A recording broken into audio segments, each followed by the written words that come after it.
Allora, buongiorno a tutti e volevo solo dire che il sindaco si scusa che non può essere qua, ma che ha avuto un impegno inderogabile, cioè proprio gli era di partire ma che ha toccato stare a casa e ora praticamente se ne andiamo a fare l'alzabandiera fra noi altri, tanto che abbiamo esponenti sia del mondo sia della regione e che abbiamo anche associazioni qua, quindi adesso intanto passo la parola al presidente, fa la presentazione dell'associazione.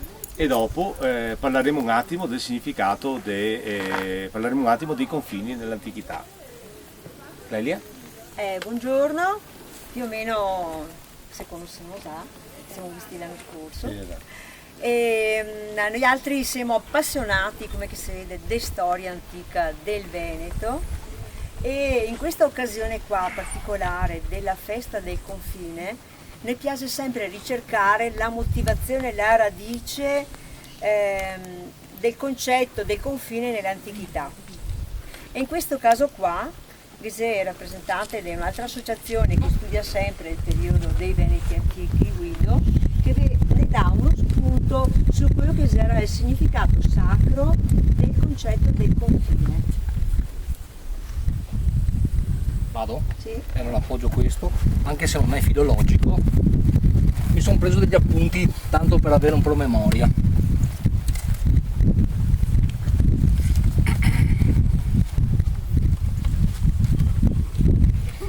Allora, tanto il confine in antichità è qualcosa che già nella parola stessa abbiamo confine, viene da, per esempio, fines, latino, che è anche il fine, da noi c'è il fine che è qualcosa che appunto finisce e quindi delimita. Abbiamo il limes sempre in latino e abbiamo in italiano limite, faccio una versione diciamo etimologica perché voglio arrivare al punto, e nel venetico abbiamo una radice indoeuropea che è termon, greco termon, e abbiamo delle divinità di confine che si chiamano termonios deivos.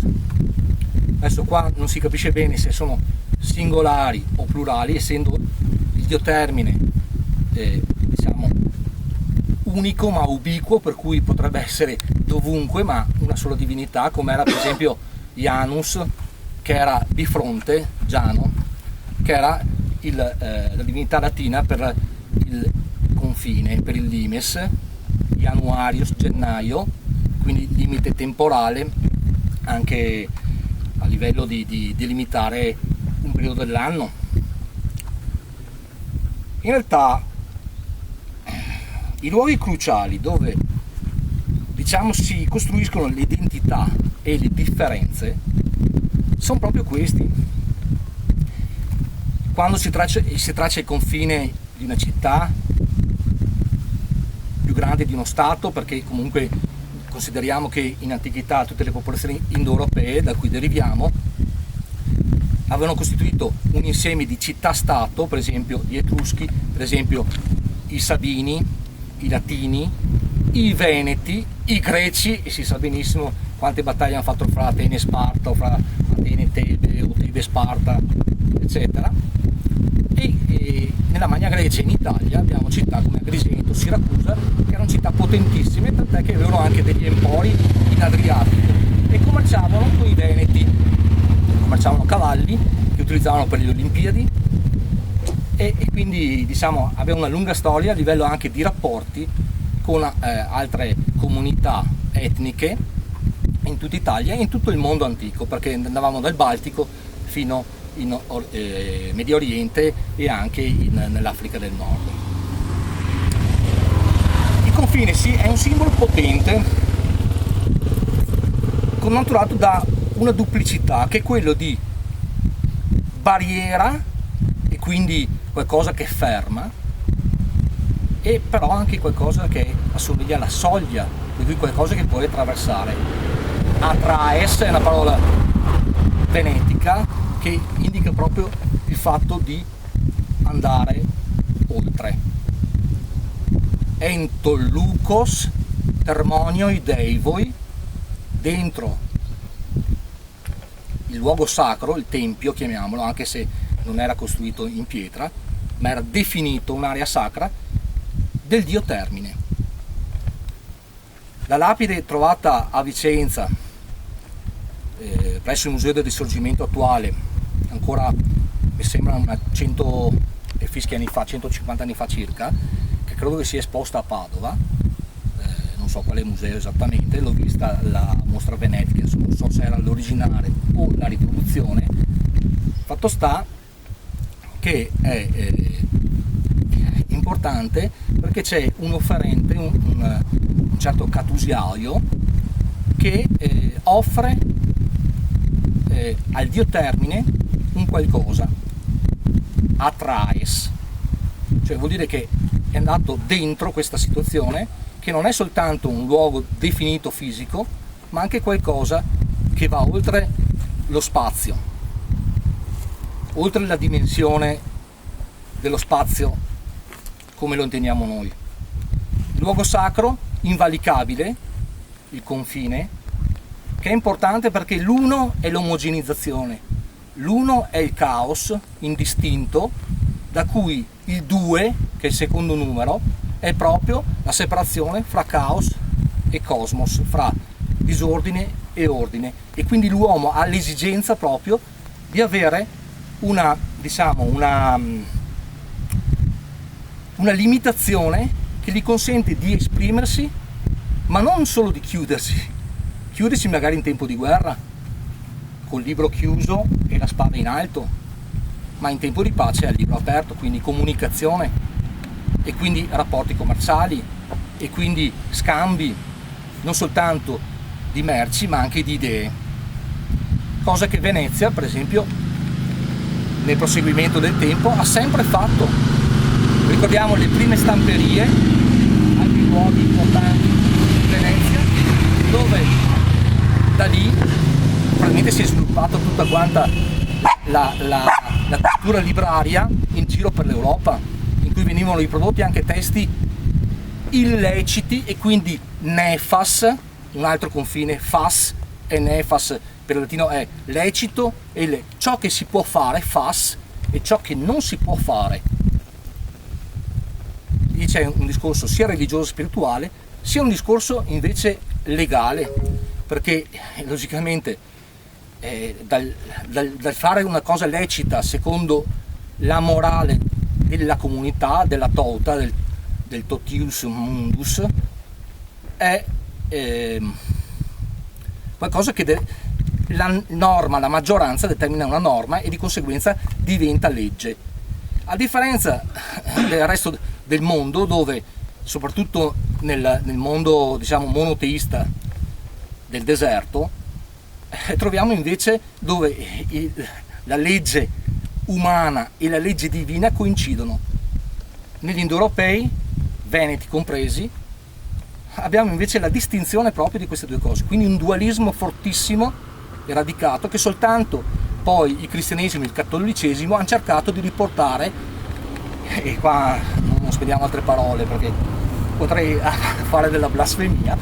Comunque diciamo che le religioni monoteiste limitano la visione dualistica di un potere religioso e un potere temporale per l'uomo indoeuropeo. Ora sono quasi giunto alla conclusione. Un'altra riflessione che potrei fare, e di spunto per tutti, è proprio il fatto, sì, la definizione dell'agire umano, e quindi un altro confine, tramite il ius, lo ius, il divus, che deriva sempre da qualcosa di divino, ma non diventa più un concetto religioso, ma è la divinità stessa, al contrario di un Corano o di una prima Bibbia, diciamo, diventa un qualcosa che è completamente slegato dalla religione. Sì, scusami. No. Ecco, faccio l'ultima citazione, poi dopo ho smesso.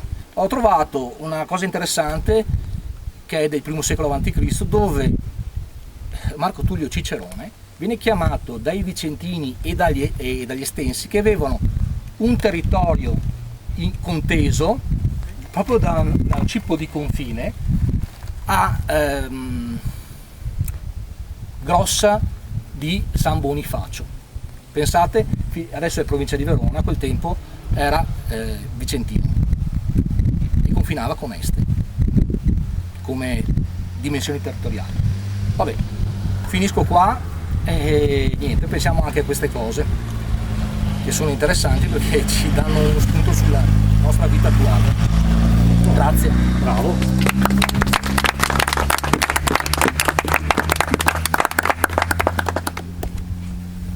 Sacco tocca a te. Sì. Ah, ok. Allora, grazie, buongiorno a tutti. Intanto lo citava già precedentemente chi è intervenuto prima di me, porto oltre che i miei saluti e quindi quei inevitabili adesso che la parlata scivoli verso il nostro idioma, i saluti quindi della Regione Veneto oltre che del Comune di Posina, in quanto il sindaco Andrea Cecchellero è impossibilitato a essere presente. Da parte mia devo dire che, e lo voglio dire chiaramente in modo provocatorio, mi trovo piacevolmente a disagio. Piacevolmente a disagio perché? Perché devo fare una ammissione di colpa.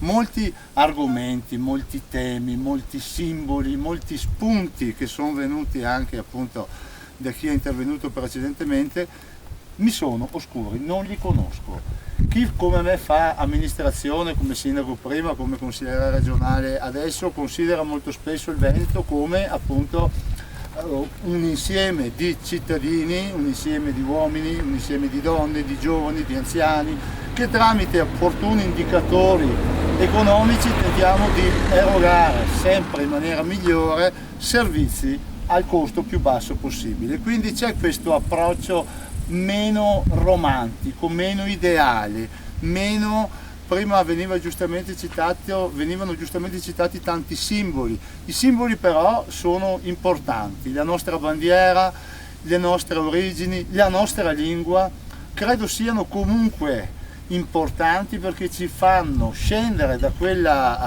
quell'approccio quasi ingegneristico e ci fanno ragionare un po' più con il cuore. Credo che mettendo insieme rapporto appunto basato sulla razionalità e un approccio basato sul cuore, sui sentimenti, possa essere la maniera più corretta per dare quelle risposte che i nostri cittadini da sempre attendono, prima di tutte l'autonomia che giustamente prima si parlava di confini e inevitabilmente trova un perimetro istituzionale all'interno del quale porsi, ma credo sia l'unica risposta corretta per far sì che il nostro territorio continui a correre e possa ambire a raggiungere quei traguardi che attualmente purtroppo gli sono preclusi. Grazie. Grazie. Alessandro, fatto piacere. No, sì, volentieri. Beh, intanto ringrazio Maurizio Colman, posso chiamarti con l'accento solare. Mi chiama Colman, ma a me mi piace chiamarlo Colman. Come vuoi. Cos'è Colman? Non so, devi da indagare e fare. Perché d'altronde il Veneto l'è fatto anche appunto di talmente tante robe che avevamo da indagare, perché è una storia lunga. Un motivo per cui dicevo, mettevo anche a me in, come si dice, in una situazione, si trova in una situazione strana, è che avevamo un simbolo che ha grosso modo miei anni e che adesso potremmo parlare con degli esponenti che ne ricorda altri miei anni di storia avvegnesti più dei miei anni prima di quello. E quindi qua se catemo praticamente questa cosa è una specie di camera spazio-temporale. Esatto. Dove che catemo la storia e la cultura veneta, perché il termo terminis, bellissimo l'introduzione che ne mette, ne porta qua al confine, che se il confine tra quello che vogliamo e quello che non vogliamo fare, se il confine tra la mente e il cuore, perché anche quello è un confine che è giusto tenere separato, ma come che diceva prima Guido citando Giano, gli anua a porta anche, no?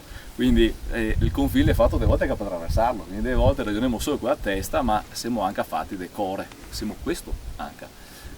Quando che nel management si dice il core business, cos'è che è il core? Il cuore, no? Il cuore, È il centro della questione, da là che si parte. La memoria si dice ricordare, che è la radice del cor cordis, anche là. E quindi ricordiamo che il core è quello che conserva tutta la unitarietà della visione. La mente è un po' più analitica 1, 2, 0, 1, 0, 1 come il computer. Quindi vabbè il computer, però che voi anche la macchinetta del core. E qua come Accademia della Buona Creanza che abbiamo fatto in parallelo con i Venetkens, i Veneti Victrix, che abbiamo fatto i seminari invece delle lingue e di storia veneta ieri con la Summer School dell'Accademia, e qua anche stanno apposina volentieri se catemo al cibo confinario che ne ricorda anche eventi che si è concluso 100 anni fa con la prima guerra mondiale, che qua a Posina ad esempio ha battuto fisso perché se entra, insomma sta uno dei posti dove sta i sfondamenti dell'austriaco attaccato, che giustamente potremmo dire contrattaccare i confini, se guerra, amicizia, ma se tutto in realtà. E ora anche a me ringrazio il sindaco di Posina che tanto si spende con tante robe per la cultura veneta. Ieri vi dicevo purissimo dire che Posina è la capitale estiva del manco della cultura veneta, ecco. E voglio ringraziare anche a Jessica Sella che ha fatto da amalgama da vario tempo perché se potessimo essere qua sia stanno passati che stanno adesso. E se si d'accordo procediamo al desiato momento dell'Alza Bandiera. Non so chi farglielo fare perché seria poco filologico farglielo fare a qualcuno dei Veneti antichi, chissà che lo facciamo fare istituzionalmente. Sì, esatto. Se siamo tutti d'accordo, per me se rappresenta la regione, perciò che ne era già. C'erano già. Già si titola benvenuti che era sì, ma Leone. sì, no, ma siccome abbiamo la regione Veneto mi sembra più giusto che sia lui a farlo. Abbiamo un rappresentante, andrei avuto mettere l'inno. Abbiamo l'inno Veneto, le dita Triumphans, lo faremo partire. Speriamo che si sente. Materialmente. Prego. Via i capelli, signori.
Vivat in pace e Pax scritto un calà.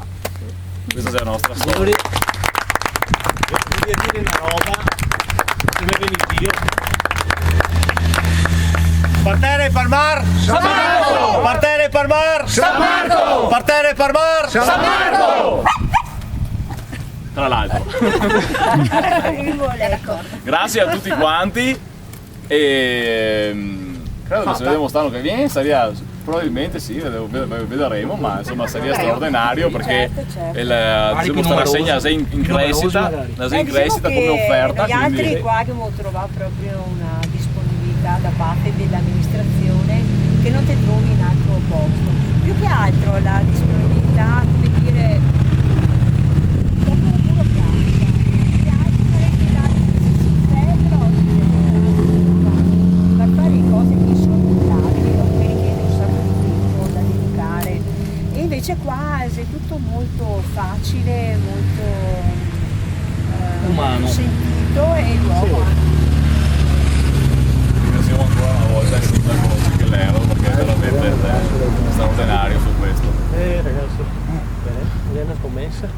Magari sta le anche ore bien se su. troviamo quell'autonomia.